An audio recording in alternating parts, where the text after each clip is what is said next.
Welcome. In today's video, we're going to talk about the power of silence and why silence was Ramana Maharshi's main teaching. Let's take a look at this quote here first. Ramana Maharshi said, "Silence is more effective than speech. From silence came thought. From thought, the ego. And from the ego, speech."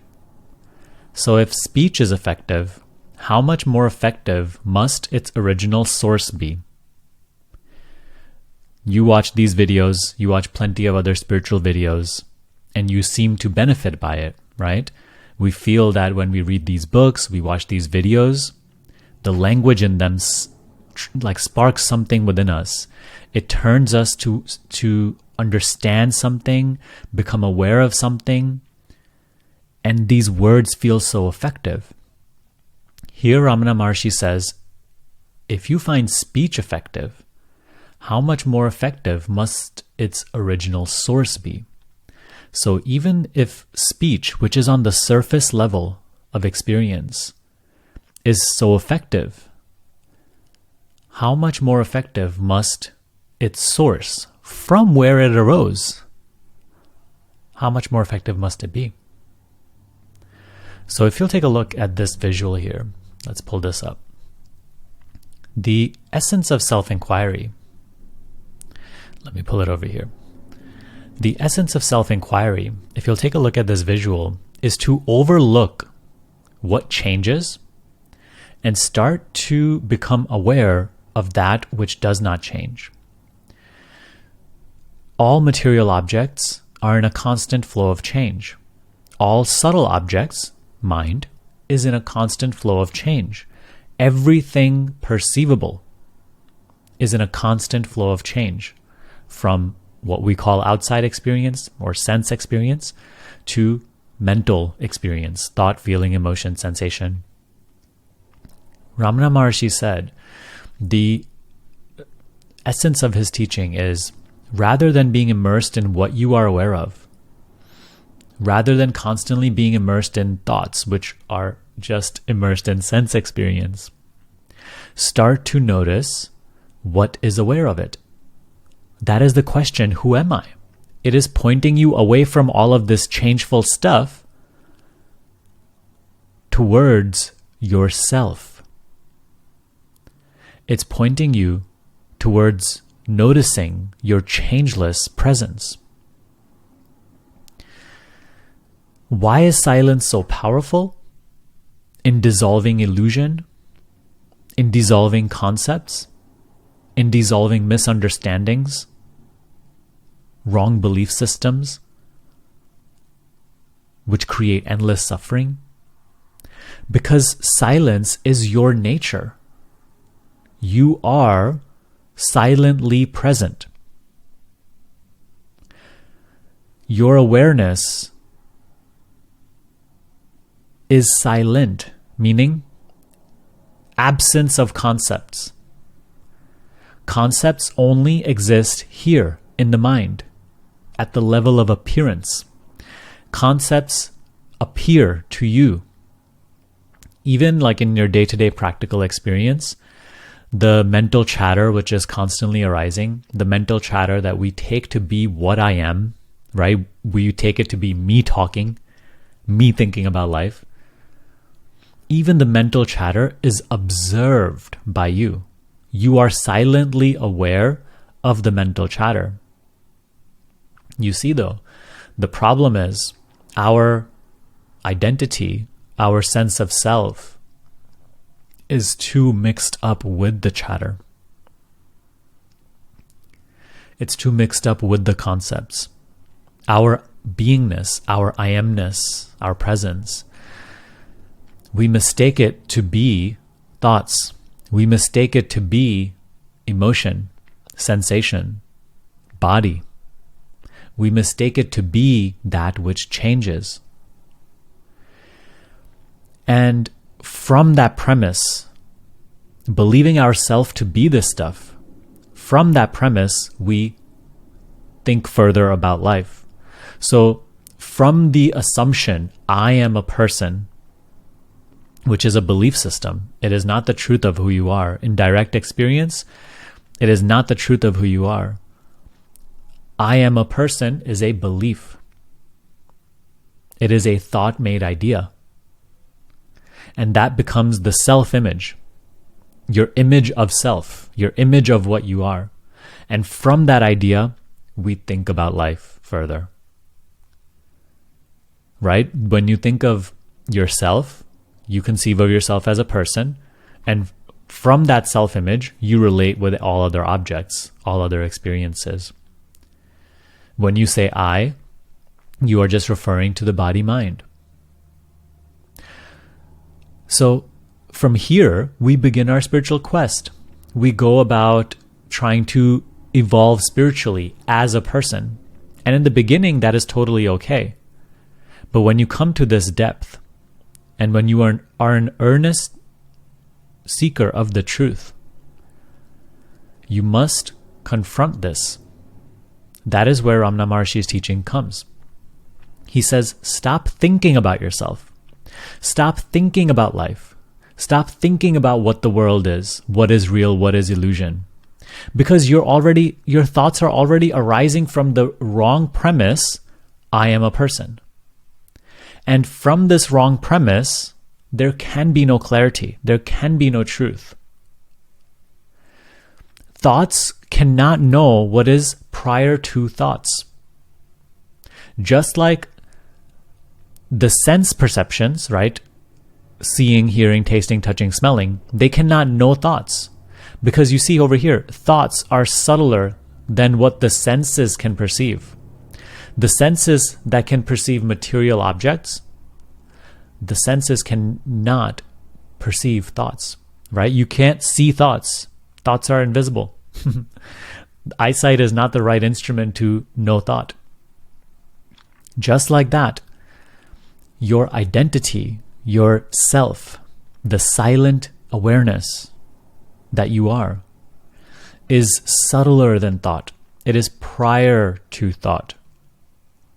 You cannot think your way into it. Thought is limited in its capacity. All talking, verbalizing, the best that it can do is point you towards your changeless presence, which is what these videos and the spiritual books that you read aim to do. Here we are not just entertaining concepts, right? It's not just about consuming the concepts of this video and feeling a little good about it in the mind and then waiting for the next video to come to entertain more concepts. The purpose of every single one of these videos is to help you start to turn inward, away from what changes to the noticing of what does not change, which is your very own beingness, silent awareness. Take a moment right now to practice this, rather than just being so immersed in what you are aware of. Become aware of being aware.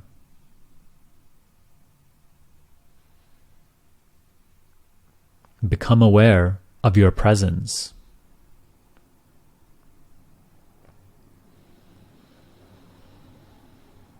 Notice, I am. I exist.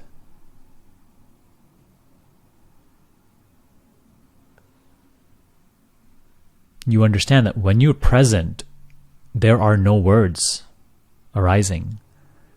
There's no thought. There's not necessarily speech arising either. You just are.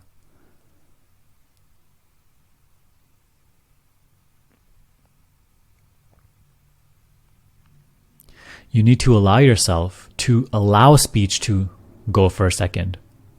You need to allow yourself to let thought go for a second. These layers which usually cover up our presence, let them go for a second. You won't lose them. Don't worry, they'll still be there. Forget about what is being seen, heard, tasted, touched, or smelled. Forget about what the mind is saying about this, whether it gets it or not. Notice that you are aware of all that experience. The awareness of all that changeful experience is. It silently is.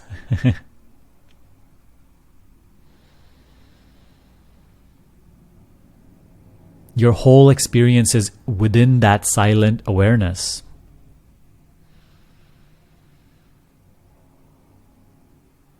All that is spoken and thought about is also known, seen in that silent awareness by you, that which is silently aware.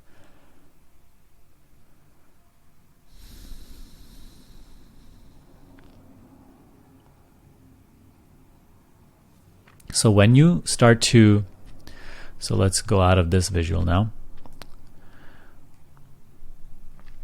Let's pull this one up. So when you start to turn away from thoughts, right? Thoughts which are in your seeing, when you start to stop being so interested in them, at least in this moment, and you start to become aware of yourself, you are being as you are. And all of the illusions that these thoughts project about who you are, about what life is, all the wrong belief systems, the misunderstandings, the illusions, the entanglements of the mind, the traumas, the stories, all of them begin to dissolve in the presence of your awareness.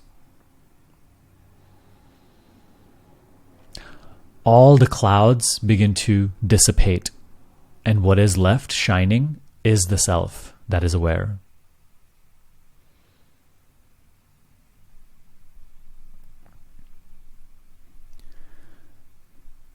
Even the self-image, which is a thought-made idea of who you are. So if you'll take a look over here, thought, emotion, and self-image, they all change. They are mind. The image that you have of yourself, which is also a belief, a thought-made belief, it also is a cloud which begins to dissipate in the truth of who you are, in silent self-awareness. So the reason Ramana Maharshi said that silence is the highest teaching is that by being as you are, you come to know what you are. By being as you are, you come to know what you are not. By being as you are, you rid yourself of ignorance, which means taking yourself to be what you are not, believing in illusion as the truth. He says the self is as it is. The self is, you are, always, as you are. But right now, he says you are under the wrong impression of what you are. Instead of trying to think your way out of it, instead of just trying to mentally understand these teachings, mentally break them apart, start to turn away. Instead of thinking thought, inquire, to whom does this thought appear? When you inquire, to whom does this thought appear? It points you back to I, me, myself, that which is aware. I am aware of this thought coming and going, appearing and disappearing, talking about all sorts of things. I, which am aware, right? That the self which is aware is not speaking anything, is not saying anything, is not projecting anything. It just is silently aware. Ramana Maharshi said, be as you are. And in that, all that you are not comes to be seen as not self.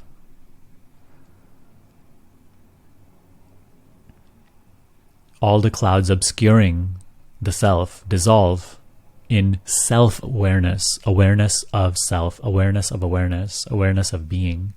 All these are just different terms pointing to the same thing.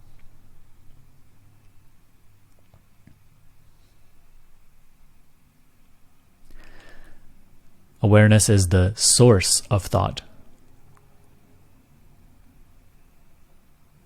It is from where thought arises. So if you think that these thoughts, these concepts that we're speaking are powerful, think about how powerful that their source must be.